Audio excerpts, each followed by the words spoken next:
सभी को नमस्ते। गायत्री मंत्र एक साथ। ओम भूर्भुवः स्वाहा तत्सवितुर्वरेण्यं भर्गो देवस्य धीमहि धियो यो नः प्रचोदयात्। ॐ शान्ताकारं भुजगशयनं पद्मनाभं सुरेशं विश्वाधारं गगनसदृशं मेघवर्णं शुभांगं लक्ष्मीकान्तं कमलनयनं योगिभिर्ध्यानगम्यं वन्दे विष्णुं भवभयहरं सर्वलोकैकनाथम्। ॐ यं ब्रह्मा वरुणेन्द्र रुद्रमरुतः स्तुन्वन्ति दिव्यैस्तवैः वेदैः साङ्गपदक्रमोपनिषदैः गायन्ति यं सामगाः ध्यानावस्थिततद्गतेन मनसा पश्यन्ति यं योगिनो यस्यान्तं न विदुः सुरासुरगणा। देवाय तस्मै नमः, देवाय तस्मै नमः। इस प्रज्ञा पुष्प परिवार द्वारा संचालित गीता माता ऑनलाइन कक्षा में आप सभी का हार्दिक स्वागत है। अभी तक हमने द्वितीय अध्याय के 19 श्लोकों का भावार्थ समझ लिया था। आज हम 20वें श्लोक का अध्ययन करेंगे।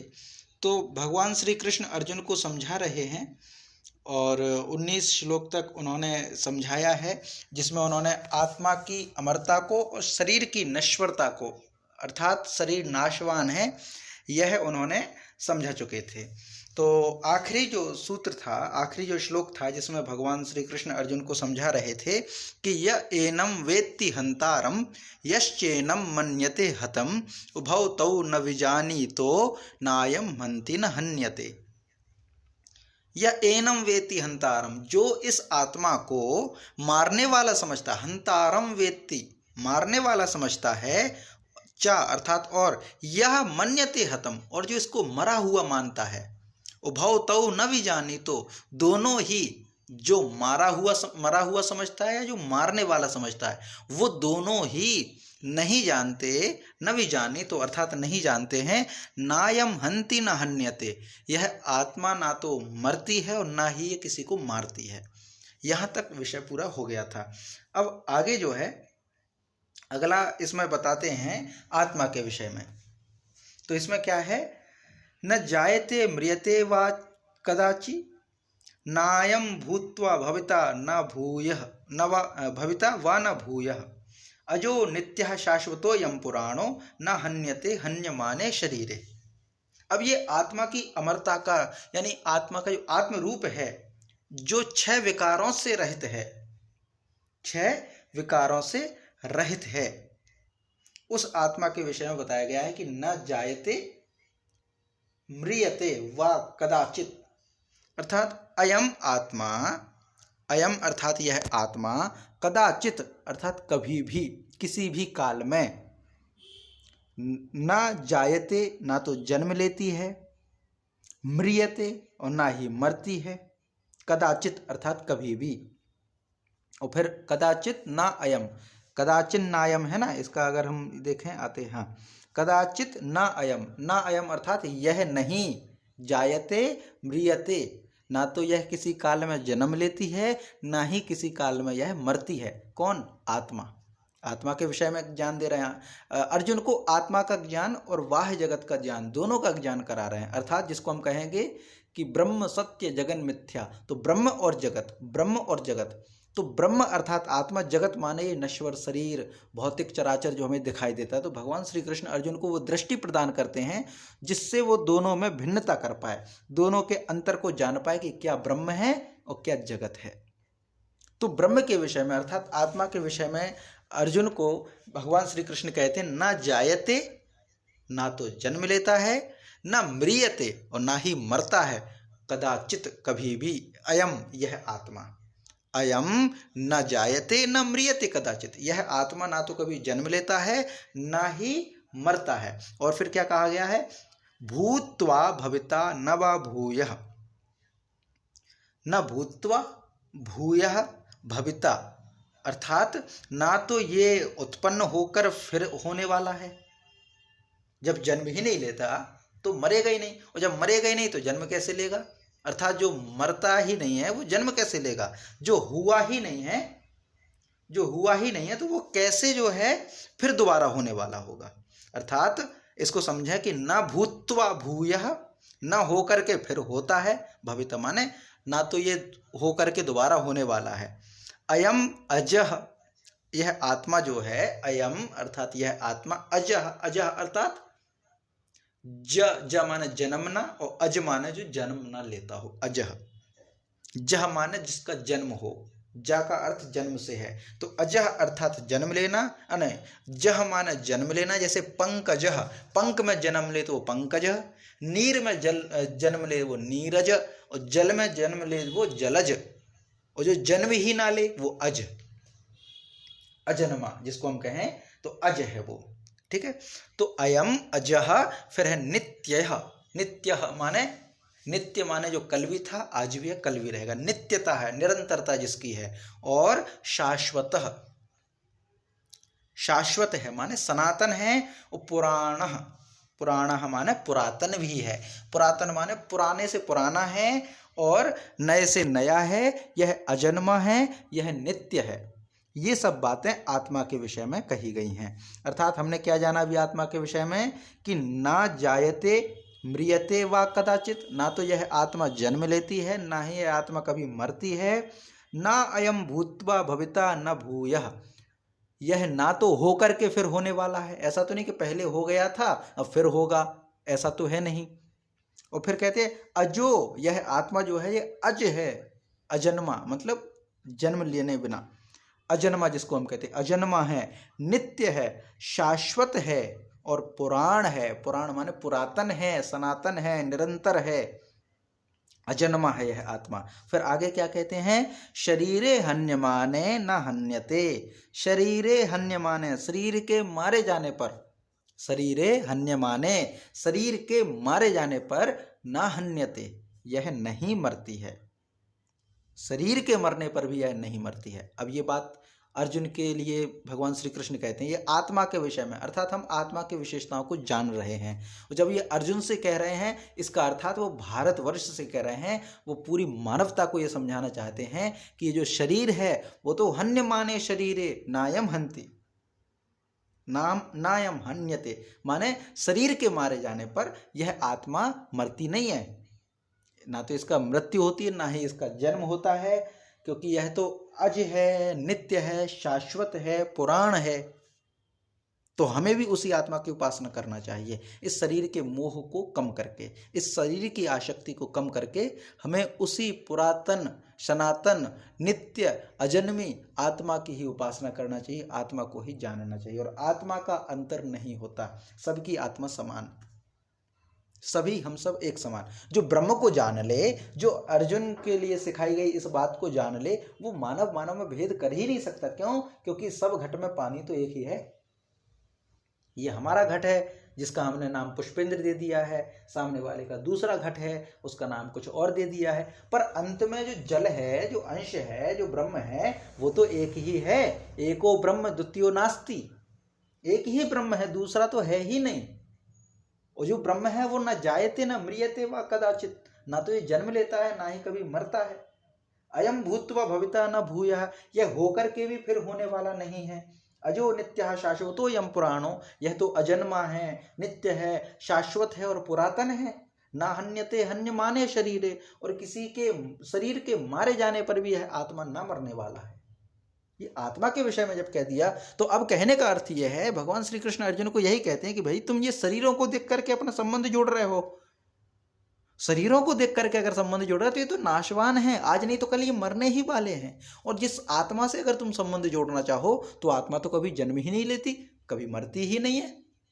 ये सिद्धांत दे रहे, इसको ध्यान से रखिए, क्योंकि भगवान श्री कृष्ण इसके इतर भी दूसरी बात कहने वाले हैं जो आगे के श्लोक में आने वाला है। इसलिए इस बात को ध्यान रखिए कि यह आत्मा शरीर के मारे जाने पर मरती नहीं है, यह आत्मा जन्म नहीं लेती है, यह आत्मा तो अजन्मी है, यह आत्मा तो शाश्वत है, यह आत्मा तो नित्य है। ठीक है, इतना हो गया। अब इसका हम पाठ करेंगे। ना जायते म्रियते वा कदाचित् नायं भूत्वा भविता न वा भूयः अजो नित्यः शाश्वतोऽयं पुराणो न हन्यते हन्यमाने शरीरे। न जायते म्रियते वा कदाचित् नायं भूत्वा भविता वा न भूयः अजो नित्यः शाश्वतोऽयं पुराणो न हन्यते हन्यमाने शरीरे। न हन्यते हन्यमाने शरीरे। यही है कि यह आत्मा ना तो किसी काल में जन्म लेता है, ना ही किसी काल में मरता है, और ना ही यह उत्पन्न होकर के फिर उत्पन्न होने वाला है। यह तो अजन्मा है, नित्य है, शाश्वत है, पुरातन है, और शरीर के मारे जाने पर भी यह आत्मा नहीं मरता है। ये भगवान श्री कृष्ण अर्जुन को कह चुके। अब आगे इसी विषय में अगला जो आता है वह है वेद विनाशिनम नित्यम यह एनम मज्जयम अव्ययम। यह एनम अज अव्ययम कथम सपुरुषः पार्थम कम घातयति हन्ति कम। वेद विनाशिनम नित्यम यह एनम अजम अव्ययम कथम सपुरुषः पार्थ कम घातयति हन्ति कम। अब इसमें क्या कहते हैं, हे पार्थ यह पुरुषा एनम अविनाशिनम नित्यम अजम अव्ययम वेद। अर्थात वो क्या कहते हैं कि हे पार्थ का अर्थ क्या, प्रथा पुत्र पार्थ। प्रथा का है पृथ्वी को, पृथ्वी के पुत्र। तो पार्थ, हे पार्थ अर्जुन, ये प्रथा पुत्र अर्जुन, यह अर्थात जो पुरुष, यह पुरुषः, जो पुरुषः, नीचे की पंक्ति में ना सह पुरुषः, यह भी नित्यम यह है ना, तो यह पुरुषः, जो पुरुष इस आत्मा को, अर्थात एनम, इस आत्मा को, हे पार्थ यह पुरुषः, जो पुरुष एनम, इस आत्मा को, अविनाशिनम, नाश रहित, नित्यम, नित्य, अजम, अजन्मा, और अव्ययम अर्थात अव्यय, जो कभी नष्ट ना हो, जो कभी खर्च ना हो। वेद अर्थात जानता है, वेद अर्थात वह जानता है। तो क्या है कि हे पार्थ यह पुरुषा एनम अविनाशनम नित्यम अजम अव्ययम वेद। अर्थात वेद अविनाशिनम, श्लोक के अनुसार ही पढ़ें तो क्या होगा, वेद अविनाशिनम। वेद अर्थात जानता है, अविनाशनम अर्थात अविनाशी, अविनाशी अर्थात जिसका नाश ना हो, और नित्यम यह अर्थात जो, एनम इस आत्मा को, अजन्मा और अव्ययम वेद अर्थात जानता है। तो फिर क्या, कथम सपुरुषः पार्थम कम घातयति हन्ति कम। सह अर्थात वह पुरुष, कथम अर्थात कैसे, कम अर्थात किसको, घातयति मरवाता है, कथम और कैसे, कम हन्ति किसको मारता है। अब ये इसमें भगवान श्री कृष्ण अर्जुन से कहते हैं कि वेद विनाशिनम नित्य, वेदा विनाशिनम नित्यम, अर्थात जो जानता है इस आत्मा को कि यह विनाशी है, नित्य है, अजन्मा है, अव्ययम है। तो फिर कौन पुरुष है जो इसको मरवाता है, और कौन है जो कैसे है इसको मार सकता है, ये प्रश्न है। और ये तो सामान्य सी बात है, जब हम आत्मा के विषय में पढ़ रहे हैं कि आत्मा को ना तो जन्म लेती है, ना आत्मा मरती है, न जायते न म्रियते, ना तो मरती है, न जन्म लेती है, न होती है, न होकर के फिर होती है। यह तो नित्य है, अजन्मी है, सनातन है, पुरातन है, ये तो चली आ रही है। इस आत्मा को ना तो कोई मारने में समर्थ है, ना ही कोई मरवाने समर्पित है।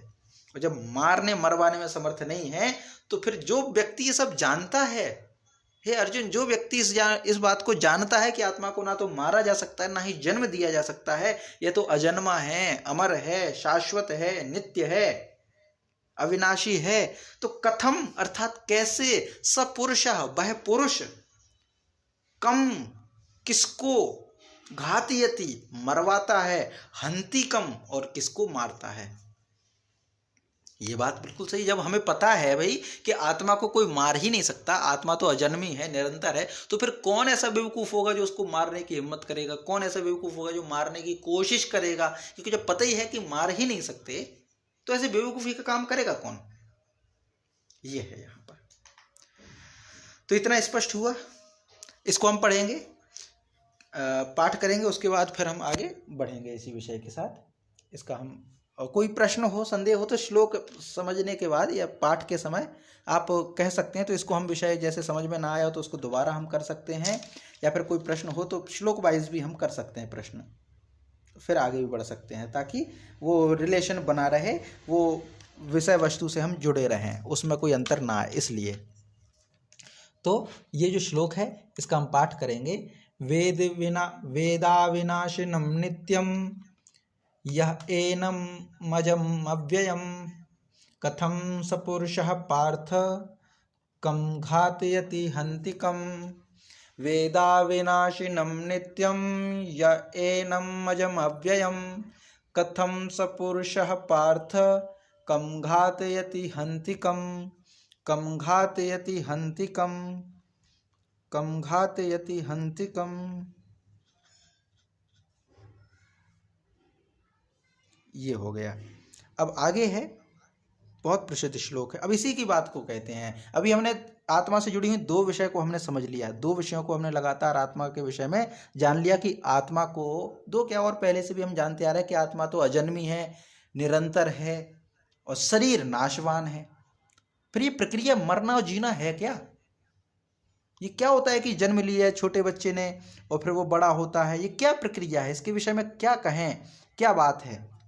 तो इस विषय में क्या होता है, तो आगे इसी श्लोक को कहते हैं कि वाशांसी जीर्णानि यथा विहाय नवानि गृह्णाति नरोपराणि तथा शरीराणि विहाय जीर्णान्यानि संयाति नवानि देहि।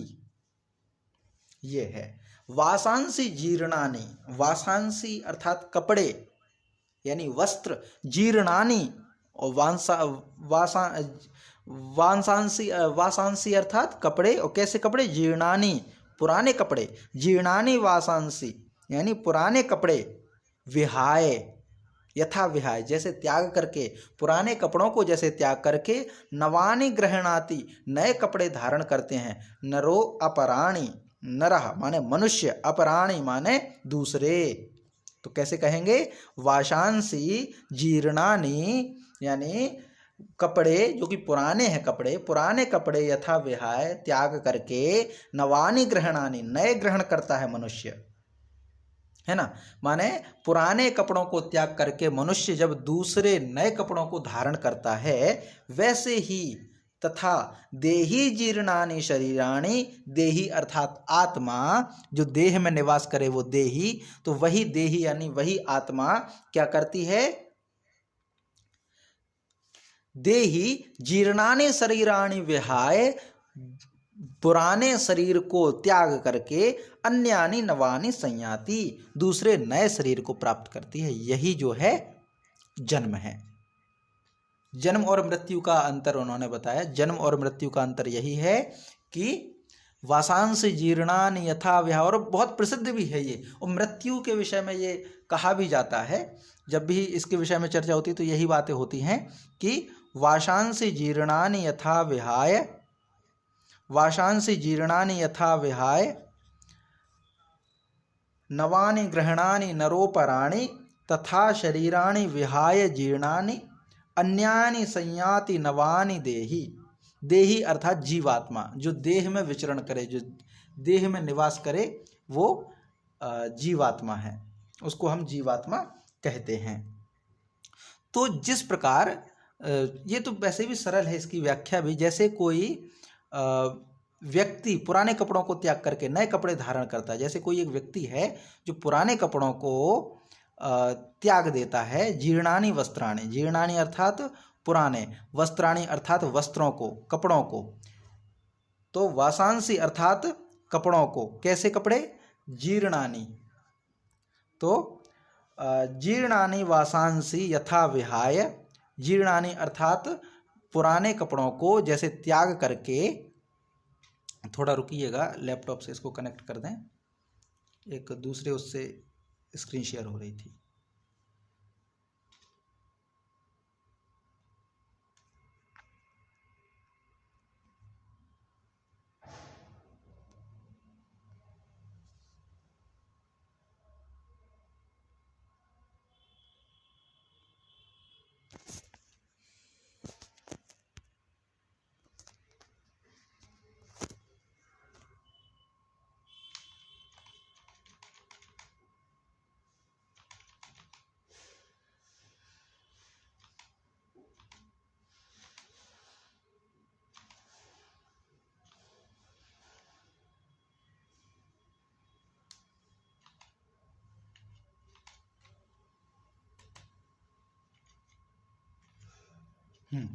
तो यह है वाशांसी जीर्णानि यथा विहाय नवानि ग्रहणानि नरोपराणि तथा शरीराणि विहाय जीर्णान्यन्यानि संयाति नवानि देहि। तो जिस प्रकार, सामान्य सी बात है कि जिस प्रकार कोई व्यक्ति अपने पुराने वस्त्रों को त्याग करके नए वस्त्र धारण करता है, वैसे ही जीवात्मा अपने पुराने कपड़ों को, यानी शरीर को, पुराने कपड़े रूपी शरीर को त्याग करके नए शरीर को धारण करता है। तो ये है। अब शरीर अर्थात पुराने वस्त्र, आत्मा वही है। जैसे कोई बच्चा है, किसी बच्चे को नहला करके पुराने कपड़ों को त्याग देते हैं, निकाल देते हैं और नए कपड़ों को धारण कर लेता है, पर बच्चा तो वही है, वो तो मरा नहीं है। वैसे ही कोई जीवात्मा अपने पुराने शरीर को त्याग देती है और नए शरीर को धारण कर लेती है। तो पुराने शरीर को त्यागना अर्थात मृत्यु, और नए शरीर को धारण करना ही जन्म है। और यही जो है वो संस्कार के अनुसार, कर्म के अनुसार शरीर बदलना पड़ता है और बदलते ही हैं। तो ये जो है इस श्लोक का अर्थ है कि वाशांसी जीर्णानि यथा विहाय नवानि अर्थात नए, ग्रहणाति ग्रहण करते, नर माने नर, अपराणि अपर माने दूसरा, अपराणि वस्त्राणि, नवानि ग्रहणाति दूसरे नए कपड़ों को धारण करता है मनुष्य। तथा अर्थात वैसे ही शरीराणि विहाय, जीर्णानि शरीराणि विहाय माने पुराने शरीर को त्याग करके अन्यानि नवानि देहि संयाति, अर्थात वही देही अर्थात जीवात्मा पुराने शरीर को त्याग करके नए शरीर को धारण करती है। ये 22वां श्लोक है। तो इसको हम अभ्यास करेंगे, पाठ करेंगे, फिर आगे बढ़ते हैं कि वासांसि जीर्णानि यथा विहाय नवानि ग्रहणानि नरोपराणि तथा शरीराणि विहाय जीर्णान्य अन्यानि संयाति नवानि देहि। वासांसि जीर्णानि यथा विहाय नवानि ग्रहणानि नरोपराणि तथा शरीराणि विहाय जीर्णान्यानि संयाति नवानि देहि। ये हो जाएगा 22वां श्लोक। अर्थात यही है कि वाशांसी जीर्णानि, यानी कि जैसे मनुष्य पुराने कपड़ों को त्याग करके नए वस्त्र को धारण करता है, वैसे जीवात्मा पुराने शरीर को त्याग करके दूसरे नए शरीर को धारण करते हैं। यही जन्म और मृत्यु है। अब इसके बाद एक और श्लोक है, इस विषय में हम कहते हैं आत्मा के विषय को और क्या। अभी ये अगर आत्मा के विषय से आसक्ति ना हटी हो तो भगवान श्री कृष्ण एक और बात कहते हैं, वो भी बहुत प्रसिद्ध है। गीता जी की बहुत सारी सूक्तियाँ जो प्रचलित होती हैं समाज में और संबोधन में भी हम अक्सर बोलते हैं, वाद विवाद में, दैनिक जीवन में। तो इसमें क्या है कि नैनम छिद्दन्ति शस्त्राणि, नैनम छिन्दन्ति शस्त्राणि, नैनम दहति पावकः, न च एनम क्लेदयन्त्यापो, न शोषयति मारुतः, न एनम छिद्दन्ति शस्त्राणि, न एनम, एनम अर्थात यह आत्मा, न अर्थात नहीं, न धन एनम बराबर नैनम, न एनम छिन्दन्ति शस्त्राणि, यह आत्मा छिन्दन्ति यानी छेदना, काटना नहीं, काट नहीं सकते, शस्त्राणि शस्त्र से, अर्थात इस आत्मा को शस्त्र से काट नहीं सकते, अर्थात इस आत्मा को शस्त्र काट नहीं सकते। नैनम छिन्दन्ति शस्त्राणि, शस्त्राणि नैनम छिद्दन्ति, एनम शस्त्राणि न छिद्दन्ति, इस आत्मा को शस्त्र नहीं काट सकते। नैनम दहति पावकः, न एनम दहति पावकः, पावकः एनम न दहति, अग्नि इसको जला नहीं सकती। दहति माने जलाना, पावकः माने अग्नि, एनम अर्थात इस आत्मा को, न माने नहीं। तो ये आत्म तत्व है जिसके विषय में ये सब बातें चल रही हैं कि न एनम छिन्दन्ति शस्त्राणि, न एनम दहति पावकः, न एनम अर्थात इसको नहीं, दहति माने जलाती, पावकः माने अग्नि, अग्नि इसको जलाती नहीं है। न च एनम क्लेदयन्ति आपः, अब इसमें क्लेदयन्ति, इसमें थोड़ा और देखिए, आपको स्पष्ट दिख रहा होगा। न च एनम क्लेदयन्ति, क्लेदयन्ति अर्थात भिगोना, क्लेदयन्ति आपः, इसको आपः अर्थात जल भिगो नहीं सकता, अर्थात गला नहीं सकता। न शोषयति मारुतः, मारुतः अर्थात पवन, शोषयति सुखाना, ना अर्थात नहीं, और इसको पवन सुखा नहीं सकता। ये आत्मा की विशेषता है। नैनम छिन्दन्ति शस्त्राणि, नैनम दहति पावकः, न चैनम क्लेदयन्त्यापो, न शोषयति मारुतः। अर्थात इस आत्मा को शस्त्र काट नहीं सकते, अग्नि जला नहीं सकती, जल भिगो नहीं सकता, और हवा सुखा नहीं सकती, वायु सुखा नहीं सकती। ये स्पष्ट है, ये आत्मा के विषय में है। आत्मा को शस्त्र से काट नहीं सकते तो फिर डरते क्यों हो? वो आत्मा नित्य है, आत्मा ही शरीर बदलती है। तो हमारा जो परिचय वो शरीर से भले जानते हो, लेकिन आत्मा मूल है। तो हमें अर्थात अर्जुन को भगवान श्री कृष्ण आत्मा से जोड़ना चाहते। कहते हैं ना आत्मिक संबंध, आत्मिक संबंध अर्थात आत्मा से संबंध। लेकिन वो आत्मा से संबंध होते नहीं, वो संबंध तो होते शारीरिक संबंध।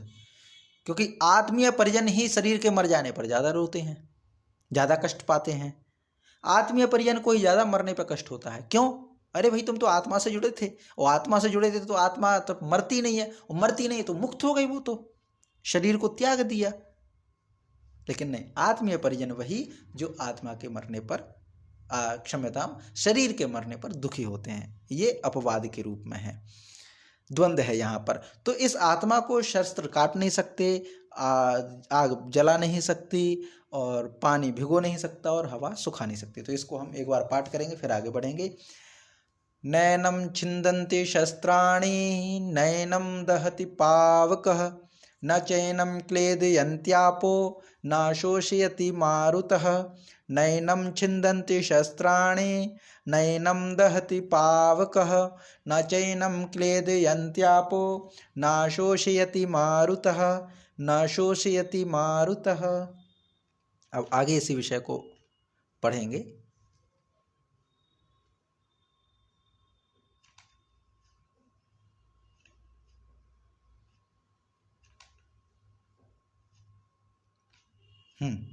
अब आगे इसी को कहा गया है अच्छेद्य, अच्छेद्य अयम। अब इसमें देखिए नीचे, वैसे श्लोक पढ़ने में थोड़ा कठिनाई हो सकती है, बड़ा पूरा एक है, इसमें बहुत सारे उसमें जोड़ा गया है। और देखिए इसमें विशेषता ही बतलाई गई है। अच्छेद्योद्ययम अदाह्योयम क्लेद्यो अशोष्य एव च नित्यः सर्वगतः स्थाणु रचलोयम सनातनः। अच्छा, अच्छेद्यो, अच्छेद्योयम अदाह्योयम क्लेद्योशोष्य एव च। अब इसमें क्या क्या? अछेद्य अयम, अदाह्य अयम, अक्लेद्य अशोष्य एव च, नित्यः सर्वगतः स्थाणुः अचलः अयम सनातनः। अब इस आत्मा के विषय में भी आत्मा का विषय चल रहा है, आत्मा की ही विशेषता बतलाई जा रही है कि यह आत्मा अछेद्य, जो कि हम पहले पढ़े हैं, है ना। अछेद्य, अछेद्य अर्थात जिसको छेद नहीं सकते, जिसको काट नहीं सकते।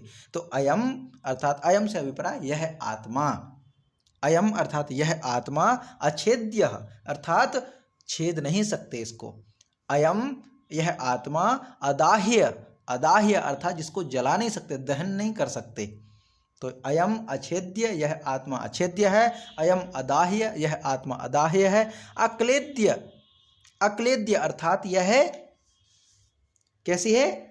जिसको भिगो नहीं सकते, अक्लेद्य है। क्लेद्य माने, क्लेद्य माने भिगोना, अक्लेद्य माने भिगोया ना जा सके जिसको, है ना। तो अक्लेद्य, और फिर आगे क्या है? अक्लेद्य के अलावा अशोष्य एवचा, और निश्चित ही यह है अशोष्य, अशोष्य अर्थात जिसको सुखाया नहीं जा सकता, है ना। तो ये तीनों बातें जो पहले कहीं वही इसमें कि चारों बातें ना, छेदना यानी इसको काटना, इसको जलाना, इसको भिगोना, इसको सुखाना, ये चारों काम इस आत्मा के नहीं हो सकते। अछेद्योयम अदाह्योयम अक्लेद्यो अशोष्य एव च नित्यः सर्वगतः स्थाणु रचलोयम सनातनः। अर्थात यह आत्मा तो नित्य है, अयम नित्यः, यह आत्मा नित्य है। सर्वगतः, जो सब जगह हो, वो सर्वगतः, जैसे ईश्वर है ना, सर्वगतः अर्थात सर्वव्यापी, सब जगह व्याप्त हो, जो सब जगह। एक भी स्थान ऐसा नहीं जहाँ पे ईश्वर ना हो, एक भी स्थान ऐसा नहीं जहाँ पे वायु ना हो। वायु नहीं होगी, आकाश होगा। आकाश माने जहाँ ना, आकाश किसको कहेंगे? तो आकाश उसको कहते हैं स्पेस, खाली जगह। खाली जगह अर्थात जो ना तो जिसमें पृथ्वी तत्व हो, ना ही जिसमें जल तत्व हो, ना ही जिसमें वायु तत्व हो, ना ही अग्नि तत्व हो। इन चारों तत्वों के अलावा जो बचे वो आकाश है।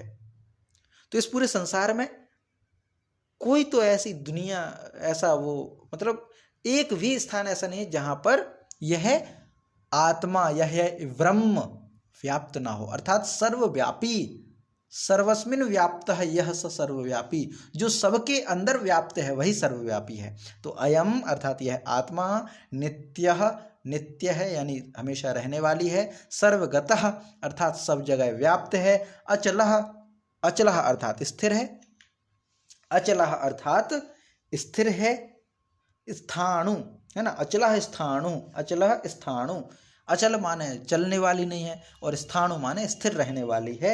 सनातन अर्थात सनातन है। यह आत्मा के विषय में बातें हैं कि अयम अछेद्यः, अयम अदाह्यः, अयम अक्लेद्यः, अयम एव च अशोष्यः। यह अछेद्य है यानी काटने में असमर्थ हैं। इसको माने इसको काटा नहीं जा सकता, इसको जलाया नहीं जा सकता, इसको भिगोया नहीं जा सकता, इसको सुखाया नहीं जा सकता। अयम आत्मा, यह आत्मा तो नित्य अर्थात नित्य है। सर्वगता अर्थात सर्वव्यापी है। अचल है, चलती नहीं, स्थिर है। और स्थाणु, स्था अणु स्थिर रहने वाला अणु है, वही स्थिर रहने वाला यानी स्थिर धन अणु, स्थाणु, स्थ धन अणु, स्थाणु संधि हो गई यहाँ पर। तो स्थित रहने वाला अणु अर्थात यह स्थिर रहने वाली आत्मा है और यही सनातन है। तो आत्मा के विषय में ये और बातें हैं, तो इसको हम पाठ करेंगे, फिर आगे पढ़ते हैं। आत्मा के विषय का ही पूरा चल रहा है इसमें। अछेद्योयम अदाह्योयम क्लेद्यो शोष्य एव च, अछेद्योयम अदाह्योयम क्लेद्यो शोष्य एव च, नित्यः सर्वगतः रचलोऽयं सनातनः, अछेद्योऽयं अदाह्योऽयं क्लेद्यो शोष्य एव च, नित्यः सर्वगतः रचलोऽयं सनातनः, रचलोऽयं सनातनः, रचलोऽयं सनातनः। ये हो जाएगा 24वां। अब 25वां है इसके नीचे ही। और आत्मा की विशेषता को क्या बताया गया है? अव्यक्तोऽयं अचिन्त्योऽयं अविकार्योऽयं मुच्यते, तस्मादेव विदित्वेन नानुशोचितम् अर्हसि, नानुशोचितम् अर्हसि। अब इसमें क्या अर्जुन को फिर कहा गया है? अव्यक्तः, अव्यक्तः अर्थात जिसको व्यक्त नहीं किया जा सकता। अयम अर्थात यह आत्मा। अयम जहां भी आया, अयम से संबंध इस आत्मा से, क्योंकि अभी चर्चा जो चल रही है वो आत्मा के विषय में भगवान श्री कृष्ण अर्जुन को समझा रहे हैं। अयम अर्थात यह आत्मा अव्यक्तः, अव्यक्त, अव्यक्त अर्थात जिसको व्यक्त नहीं किया जा सके। व्यक्त करना अर्थात कहते हैं ना कि अपने विचारों को व्यक्त करो। व्यक्त करना अर्थात प्रकट करना, या फिर एक शब्द में कहें डिस्क्राइब करना। डिस्क्राइब किसको किया जा सकता है? जिसको हम सब कुछ जानते हों, पर इस आत्मा को तो हम डिस्क्राइब कर ही नहीं सकते, इसलिए व्यक्त नहीं की जा सकती। जब ये व्यक्त नहीं की जा सकती तो ये अव्यक्त है। ना व्यक्त इति अव्यक्त, जो व्यक्त ना हो सके, जिसको एक्सप्लेन ना कर सकें। व्यक्त करना माने एक्सप्लेन करना, और अव्यक्त माने जिसको एक्सप्लेन ना कर सकें। अयम इस आत्मा को। और अचिंत्य, अचिंत्य माने जिसके बारे में चिंतन भी संभव नहीं है। आत्मा के विषय में कितना चिंतन करेंगे? तो इसका विषय अचिंत्य है। लौकिक विषयों पर चिंतन संभव है, आम के विषय में हम चिंतन कर सकते हैं। क्यों? क्योंकि वो लौकिक विषय है। हम गाय के विषय में चिंतन कर सकते हैं क्योंकि ये लौकिक विषय है, इसको हमने देखा है, समझा है। एक जब ये कहते हैं, कल्पना करके देखें, हम थोड़ी देर के लिए आंख बंद करके हम बोलते हैं कि आम, तो आपके सामने आम की छवि आ जाएगी। हम बोलें गाय, तो गाय की छवि आ जाएगी। हम बोलेंगे कि घर, तो घर की छवि आ जाएगी। क्यों? क्योंकि लौकिक विषय हैं, ये व्यक्त किए जा सकते हैं, ये चिंतन किया जा सकता है इन विषयों में। पर हम कहें आत्मा, ब्रह्म, तो क्या चिंतन करें, क्या छवि आई? अर्थात ये अव्यक्त विषय है, ये अचिंत्य है। और अविकार्य, अविकार्य अर्थात इसमें कोई विकार नहीं है, विकार रहित है। अयम अविकारो यम उच्यते, उच्यते माने कहा जाता है ना। माने इसको क्या क्या कहा जाता है? और विशेषताएं, ऊपर की विशेषताएं तो हैं आत्मा की। अब आगे और क्या कहा गया इसी विषय को? कि अव्यक्तो यम अचिंत्यो यम अविकार्यो यम मुच्यते, तस्मादेव विदित्वेन नानुशोचितुम अर्हसि। तो इस आत्मा को कहा गया है कि अव्यक्त है, इसको व्यक्त नहीं किया जा सकता, एक्सप्लेन नहीं किया जा सकता है, और यह अचिंत्य है, इसके बारे में चिंतन संभव नहीं है, और यह अविकार्य है, इसमें विकार नहीं, विकार से अर्थात दोष होना, कोई बुराई होना, है ना। तो इसके अंदर कोई बुराई नहीं है, दोष नहीं है, दुर्गुण नहीं है, है ना। तो ये जो है कैसी है, अविकार्य है, विकार से रहित है, ऐसा उच्यते, अयम उच्यते, ऐसा कहा गया है। आत्मा के विषय में क्या कहा गया कि यह अव्यक्त है, यह अचिंत्य है, यह अविकार्य है, विकार से रहित है, दोष से रहित है, बुराई से रहित है, इसमें कोई बुराई नहीं है इस आत्मा में, ऐसा कहा जाता है। इतनी सब कुछ बात हो गई, इतने सब कुछ तर्क दे दिए भगवान श्री कृष्ण ने अर्जुन को। 2-3-4 श्लोकों से ये सब तर्क चले ही आ रहे हैं, यहाँ तक कि जब कहें ना सतो विद्यते भावो ना भावो विद्यते सतः, तब से लेकर के अब तक वो आत्मा के विषय को ही कह रहे हैं, आत्मा के विषय को ही एक्सप्लेन कर रहे हैं। इतना सब कुछ उन्होंने इस विषय में कह दिया कि यह ऐसी है, इसको जला नहीं सकते, इसको काट नहीं सकते, इसका जन्म नहीं होता, ये मरती नहीं है, ये तो अजन्मी है, ये तो शाश्वत है, ये तो सनातन है, ये सब बातें, ये अव्यक्त है, इस पर चिंतन संभव नहीं है, इसमें कोई विकार नहीं आता, ये सब बातें कही गई हैं। इतने सारे तर्क दे करके अब भगवान श्री कृष्ण एक ही बात कहते हैं, क्या कहते, तस्मात् एव विदित्वा एनम, तस्मात् अर्थात इसीलिए, एवं ही, एवं अर्थात इसको ही, है ना, तस्मात् इसीलिए, एवं, एवं माने उपयुक्त प्रकार से, इन सब तर्कों के आधार पर, एनम विदित्वा, इसको जान करके, तस्मात् एवं एनम विदित्वा, अर्थात इस आत्मा को उपर्युक्त प्रकारों से जान करके, विदित्वा अर्थात जान करके, एनम न शोचितुम अनुशोचितम अर्हसि, अर्थात ये सब जान लेने के बाद भी इसके विषय में हम शोक करने के योग्य नहीं हैं, मतलब इसके विषय में शोक नहीं किया जा सकता, ये कहना चाह रहे हैं। ये सब बातें, ये सब श्लोक आत्मा के विषय में भगवान श्री कृष्ण ने अर्जुन को इसलिए बताई हैं कि आत्मा तो इस तरह की, आत्मा के गुण तो ऐसे हैं, आत्मा को तो कोई काट नहीं सकता, आत्मा को तो भिगो नहीं सकता, तुम्हारी तरकश में वो तीर नहीं है जो आत्मा को छेद सके, पूरे ब्रह्मांड में वो अग्नि नहीं बनी जो आत्मा को जला सके, वो वायु नहीं है जो आत्मा को सुखा सके, वो जल नहीं है, 7 समुद्रों में भी वो जल नहीं है जो इस आत्मा को भिगो सके। बड़े बड़े विद्वान इसका व्यक्त नहीं कर सकते, बड़े बड़े विद्वान इस पर, चिंतनशील व्यक्ति चिंतन नहीं कर सकते, इसमें बुराई लिप्त नहीं हो सकती इस आत्मा में, इतनी पवित्र आत्मा है ये। तस्मात् इसीलिए, एवं माने इसके बाद, है ना, इस उपयुक्त प्रकार से, विदित्वा एनम, इस आत्मा को जानो, और जान करके अनुशोचितुम अर्हसि, और जब हम ये जान जाएंगे कि भाई ये आत्मा तो ना तो जला सकते, ना काट सकते, ना मरती है, ना जन्म लेती, ना कुछ होता, तो अनुशोचितुम अर्हसि, ना अनुशोचितुम अर्हसि, फिर हमें शोक करने के योग्य है ही नहीं, फिर इसके प्रति हमें शोक करना ही नहीं चाहिए। बेवकूफ़ी में शोक क्यों करना, किस विषय में शोक करना, भाई उसके लिए क्या शोक करना जो कभी बदलनी नहीं है। ऊपर के श्लोक में हमने पढ़ा ना, स्थाणुयम, यह स्थिर रहने वाली है, यह अचल है, तो फिर शोक कैसा, तो किस बात का शोक, जो चीज स्थिर ही है उसका शोक कैसा। ये अर्जुन को भगवान श्री कृष्ण कहते हैं कि अव्यक्तोयम अचिंत्योयम अविकार्योयम मुच्यते तस्मादेव विदित्वेनम नानुशोचितुम अर्हसि। अव्यक्तोयम अचिंत्योयम अविकार्योयम मुच्यते। अब इसमें हम इसलिए जोड़ रहे हैं, यहाँ अविकार्योयम इसलिए कह रहे हैं क्योंकि विकार्योयम कह देंगे तो क्या हो जाएगा, विकार वाली आत्मा हो जाएगी, दोष वाली हो जाएगी। पर हमें कहना है कि दोष रहित, इसीलिए हमें कहना अविकार्योयम उच्यते। अविकार्योयम उच्यते, इसको विकार से रहित कहा जाता है। तस्मादेवं विदित्वेनम, इसीलिए इसको ऐसा जान करके नानुशोचितुम अर्हसि, हम इसके लिए शोक करने के समर्थ में नहीं हैं, हमें इसका शोक नहीं करना चाहिए।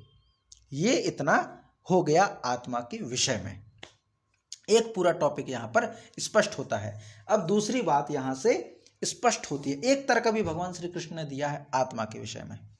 आत्मा के विषय में एक तर्क दिया है और आत्मा की इतनी सारी विशेषताएं 3-4 श्लोकों में जो बतलाई गई हैं, जिनको हमने कुछ कल भी पढ़ा था, आज भी पढ़ा है, इन सब में आत्मा की ही विशेषताएं बतलाई गई हैं कि आत्मा ऐसी है, इसको काट नहीं सकते, वसांस जीर्णानि यथा विहाय नवानि ग्रहणानि, ये जो है पूरा इसमें आत्मा के विषय में बताया गया, जन्म के विषय में बताया गया, शरीर से अंतर बताया गया है, ये सब पूरी बातें हैं। और अंत में यही कहा कि ऐसी आत्मा का चिंतन क्यों, ऐसी आत्मा के लिए दुख क्यों, जो कभी मरती नहीं, कभी जलती नहीं, कभी काट नहीं सकते इसको, तो फिर दुख कैसा, ये कहते हैं। एक बात पूरी कंप्लीट हुई भगवान श्री कृष्ण की अर्जुन के साथ। अब दूसरा फिर आगे वो कहते हैं एक बात और, अब बिल्कुल उल्टी बात क्या कहते हैं। अभी तक तो उन्होंने कहा आत्मा तो अनित्य है, आत्मा तो नित्य है, शाश्वत है, सनातन है, पुरातन है, अजन्मा है, ये सब बातें। अब आगे क्या कहते हैं, अथ चैनम नित्य जातम नित्यम वा मन्यसे मृतम तथापि त्वम महाबाहो नैवम सोचितुम अर्हसि। अब कोई कहे कि भाई हम तो आत्मा को नहीं मानते जो मरने वाली है, जन्म लेने वाली, हम तो नहीं मानते कि आत्मा मरती नहीं है, हम तो मानते कि आत्मा का जन्म होता है, मरते। कोई ऐसा सामने ऐसा बेवकूफ़ व्यक्ति भी मिल जाए तो गीता उनको भी तर्क देती है, उनको भी समझाती है गीता। इसीलिए तो ये विशेष है, इसीलिए तो इसका महत्व है। इससे पहले एक तर्क दिया कि आत्मा अजन्मी है, आत्मा नित्य है, आत्मा शाश्वत है, आत्मा को शस्त्र नहीं काट सकते, आत्मा को जल नहीं भिगो सकते, ये सब बातें एक बताई गई। यहाँ से दूसरी, अथ च एनम नित्य जातम नित्यम व मन्यसे मृतम तथापि त्वम महाबाहो नैवम शोचितुम अर्हसि। अथ किंतु, च यदि, त्वम तू, एनम इस आत्मा को, नित्य जातम निरंतर जन्म लेने वाला, नित्यम व मन्यसे मृतम और नित्य इसको मरने वाला मानता है, मन्यसे अर्थात मानता है। अथ चैनम नित्य जातम, अगर इस आत्मा को नित्य जन्म लेने वाला, नित्यम व मन्यसे मृतम और नित्य मरने वाला मानते हैं, अर्थात हम मानते हैं कि आत्मा मर गई, ये सब मान लें, कोई माने कि आत्मा, हम तो ये मानते हैं आत्मा मर गई, ऐसा मान लें तो क्या होगा भाई, तुम मानते रहो वैष्णव संप्रदाय वाले कि आत्मा तो मरती नहीं है, आत्मा तो जन्म नहीं लेती, आत्मा को तो शरीर ने ये ऐसा है, तमाम थ्योरी देते रहो आप तो कि नैनम छिद्रंत्री शस्त्राणि नैनम दहति पावकः न चैनम क्लेदयन्त्यापो न शोष्यति मारुता, कहते रहो, पर हमें तो नहीं लगता, हम तो मानते आत्मा तो मरती है, हम तो मानते आत्मा का जन्म होता है। तब भगवान श्री कृष्ण उनको भी जवाब देते हैं कि अथ चैनम नित्य जातम नित्यम व मन्यसे मृतम, अगर तुम इस आत्मा को नित्य जन्म लेने वाला मानते हो और इस आत्मा को नित्य मरने वाला मानते हो, तथा अपि फिर भी, त्वम अर्थात तुम, हे महाबाहो, तथापि त्वम, हे महाबाहो, हे बलशाली अर्जुन, तुम फिर भी न एवं शोचितुम अर्हसि, इसका शोक करने के योग्य नहीं हो। अब देखो दोनों तरफ से बातें बता रहे हैं, एक ही बात कह रहे हैं। पहले कह दिया इतनी सारी विशेषताएं बता करके कि आत्मा तो अमर है, आत्मा तो मरती नहीं है, आत्मा को तो काट नहीं सकते, इसीलिए इसका शोक बेकार है। और अगर तुम इसको जन्म लेने वाला भी मानो, इसको मरने वाला भी मानो, तो भी इसके शोक करने योग्य नहीं हो तुम, ये कह रहे हैं। अथ चैनम नित्य जातम नित्यम व मन्यसे मृतम तथापि त्वम महाबाहो नैवम शोचितुम अर्हसि, नैवम शोचितुम अर्हसि। ये कहा है कि अगर तुम इस आत्मा को नित्य जन्म लेने वाला, नित्य मरने वाला मानते हो, फिर भी महाबाहो तुम इसका शोक करने के योग्य नहीं हो, अर्थात फिर भी तुम्हें इसका शोक नहीं करना चाहिए।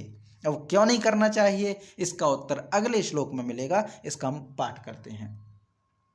अथ चैनम नित्य जातम नित्यं वा मन्यसे मृतं तथापि त्वं महाबाहो नैवं शोचितुम् अर्हसि। अथ चैनं नित्यजातं नित्यं वा मन्यसे मृतं तथापि त्वं महाबाहो नैवं शोचितुम् अर्हसि, नैवं शोचितुम् अर्हसि। यदि इस आत्मा को नित्य जन्म लेने वाला, नित्य मरने वाला मानते हो हे अर्जुन, फिर भी तुम्हें इसका शोक नहीं करना चाहिए। क्यों नहीं करना चाहिए, तो 27वें श्लोक में देखें, और ये भी बहुत प्रसिद्ध श्लोक है। इसमें कहते हैं जातस्य ही ध्रुवं मृत्यु ध्रुवं जन्म मृतस्य च तस्माद् परिहार अपरिहार्य थे ना त्वम सोच तुम अर्हसि। अब यही बात कहते हैं, ना सोच तुम अर्हसि, तुम्हें शोक नहीं करना चाहिए, तुम्हें शोक नहीं करना चाहिए, तुम्हें दुखी नहीं होना चाहिए, क्योंकि अर्जुन दुखी है। इसलिए भगवान श्री कृष्ण कह रहे हैं कि दुखी नहीं हो, दुखी नहीं होना चाहिए, तुम्हें दुखी नहीं होना चाहिए। तर्क दे रहे हैं बराबर। इसमें क्या कह दिया उन्होंने, जातस्य ही ध्रुवो मृत्यु, जातस्य अर्थात जन्म लेने वाले की, जातस्य ही ध्रुवो मृत्यु, जन्म लेने वाले की मृत्यु। तो ध्रुव, ध्रुव अर्थात क्या है, अटल, जिसको हम कहें, है ना, अटल अर्थात निश्चित, है ना।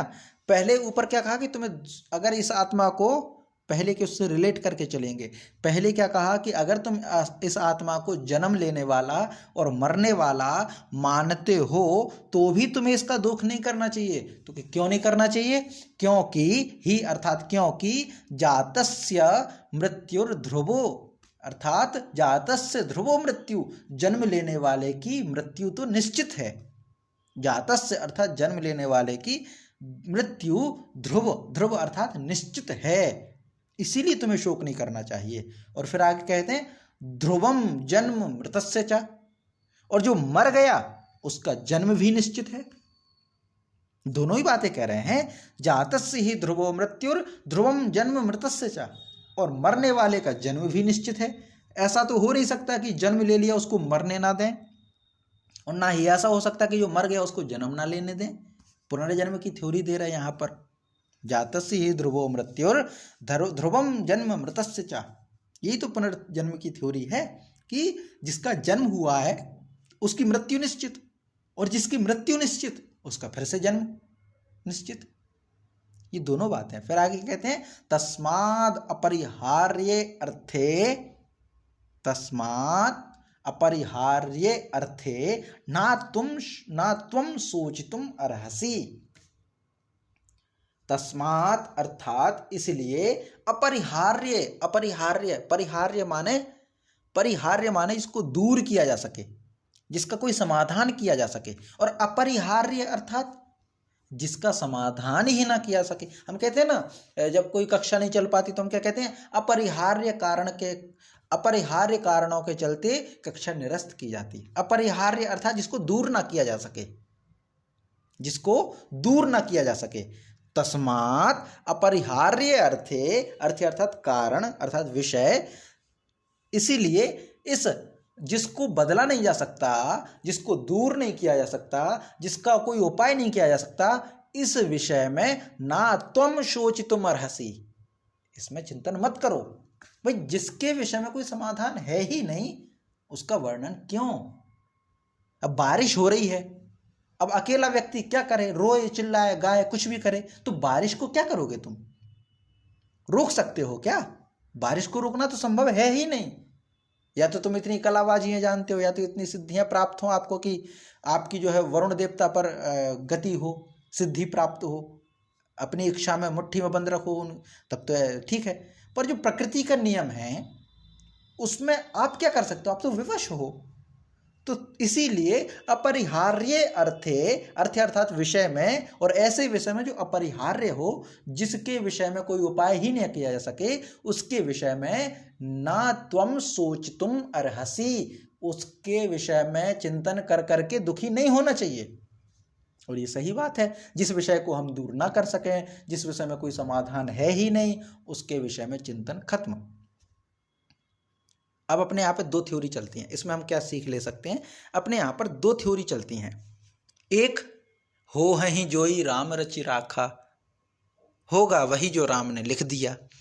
हम कहते हैं ना कि वो तो किस्मत ही थी, एक ये कह देते हैं। दूसरी थ्योरी चलती है, वो है रामचरितमानस का ही उसमें है कि कर्म प्रधान विश्व कर राखा, और आगे इसमें भी आएगा कर्मण्येवाधिकारस्ते मा फलेषु कदाचन। अर्थात एक तरफ तो हम कहते हैं कि हो ही जोई राम रचि राखा, होगा वही जो ईश्वर ने लिख दिया, और फिर दूसरी तरफ कहते हैं कर्मण्येवाधिकारस्ते, कर्म करने में तेरा अधिकार है। और जब ईश्वर ने सब लिख ही दिया तो कर्म करें ही क्यों, ये प्रश्न भी तो आ सकता है। तो वहां पर यही बात ध्यान रखना है कि जिस विषय में हम कुछ नहीं कर सकते उसको हम अपरिहार्य कहेंगे और उस अपरिहार्य के विषय में चिंतन खत्म, और उसको फिर राम के हवाले छोड़ दो, उनको हम भगवान श्री हरि के हाथों में छोड़ दो कि आप ही संभालो, इसके विषय में हम कुछ नहीं कर सकते। भाई जिसके विषय में हम बदलाव करें, जैसे कोई विद्यार्थी है, पेपर का समय आने वाला है और वो कहे कि नहीं सब भगवान के हवाले छोड़ दो, गलत, क्योंकि अभी कर्म करने हैं, कर्म कर सकते हो तुम, इसीलिए तुम्हारे हाथ में ये, तब भगवान के हाथ में मत छोड़ो, क्योंकि अगर तुम कर्म भगवान के हाथ में छोड़ोगे तो फल वो कह देंगे निकाल लो, फिर वो तुम्हारे हाथ में है तो कुछ भी नहीं कर सकते। तो जब कर्म हमारे हाथ में नहीं है तो फल क्या करेंगे हम?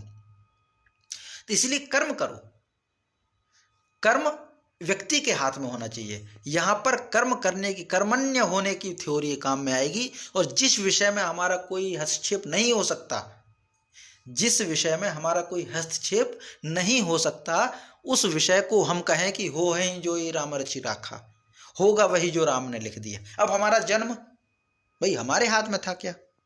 किसका जन्म आपके हाथ में होता है? हमारे हाथ में होता है। माता पिता का खुद नहीं होता बच्चे का, कौन सा बच्चा हमारे परिवार में जन्म लेकर के आए ये निश्चित नहीं हो सकता। तब हम कहेंगे हो है ही जो ही राम रचि राखा। फिर हम कहते हैं कि पूर्व जन्मों के कर्म भी शामिल होते हैं। फिर हम कहते हैं कि ईश्वर की कृपा है, ईश्वर का अनुदान है, गॉड गिफ्ट है, उसको कहेंगे हम। पर जिसमें हम बदलाव कर सकें उसको हम गॉड गिफ्ट नहीं करेंगे। भाई आंख बंद करके हम सड़क पे चलो और एक्सीडेंट हो जाए, फिर कहें इट इज गॉड गिफ्ट, हो है ही जो ही राम रचि राखा। क्या पागलपन है ये? खेत में पानी हम ना दें, खेत में हल हम ना चलाएं और फिर कहें कि हो है ही जो ही राम रचि राखा। ये क्या है? ये तो कुतर्क है, ये तो अलग अर्थ है, ये तो कोई अर्थ ही नहीं है इस चीज का। कर्म का विधान अलग है, कर्म कीजिए फिर ईश्वर के हवाले छोड़िए। पर आप बिना कर्म करे, कर्म करना नहीं चाहते हो, फल की इच्छा करते हैं, भगवान की रटते हैं कि तुलसीदास जी ने तो ये कह दिया और वाल्मीकि जी ने ये लिख दिया और वेद व्यास जी ने ऐसा लिख दिया। भाई उसके गूढ़ रहस्य को समझो, कब हमें ईश्वर पे हवाले छोड़ना है सब कुछ और कब हमें जो है अपने में करना है, इस बातों को ध्यान रखना चाहिए। तो हमें ईश्वर के हवाले सब कुछ नहीं। एक महापुरुष ने कहा है, ये गायत्री परिवार के जो गुरुदेव हैं पंडित श्री राम शर्मा आचार्य जी, उन्होंने कहा है कि ईश्वर उसी की मदद करता है, ईश्वर उन्हीं की मदद करता है जो अपनी मदद स्वयं करने में समर्थ हों, उसी की मदद करते हैं ईश्वर। तो जो अपाहिज है उसका क्या करना, उसकी क्या मदद करना? वो तो फिर अपाहिज है ही, वो तो भिखारी बन के जी ही रहा है, उसको क्या? तो इसीलिए कर्मवीर बनना चाहिए, इसीलिए हमें कर्म करना चाहिए, लेकिन उन विषयों में चिंतन नहीं करना चाहिए जिसको हम बदल नहीं सकते। ये भगवान श्री कृष्ण कहते हैं अर्जुन से कि जब तुम्हारे हाथ में जन्म है ही नहीं, जब तुम्हारे हाथ में मृत्यु है ही नहीं, भाई जन्म लेने वाले की मृत्यु निश्चित और मृत्यु लेने वाले का जन्म निश्चित, दोनों ही निश्चित हैं, दोनों ही प्रकृति का नियम है, दोनों को कोई भी मनुष्य रोक ही नहीं सकता। और जब तुम रोक ही नहीं सकते तो फिर फिजूल के क्यों ये प्रयोग करते रहते हो? तस्माद अपरिहार्ये अर्थे न त्वम शोचितुम अर्हसि। इसीलिए इस अपरिहार्य विषय में तुम्हें चिंतन नहीं करना चाहिए, तुम्हें शोक नहीं करना चाहिए, ये अर्जुन को कहते हैं। इसके बाद फिर हम अगला विषय कल पढ़ेंगे, इससे जुड़ा हुआ विषय जो भी होगा। आज 27 श्लोक तक हम इसको रखते हैं। आपके कोई प्रश्न हो तो आप प्रश्न रखिए, किसी विषय में कोई अन्य चर्चा करनी हो तो आप रखिए, बाकी फिर कक्षा आज हम यहीं पर समाप्त करते हैं।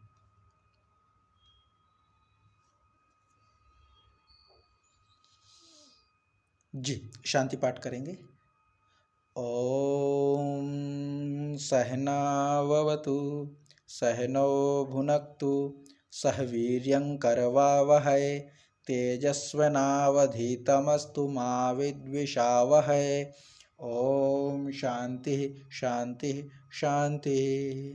जी नमस्ते सभी को।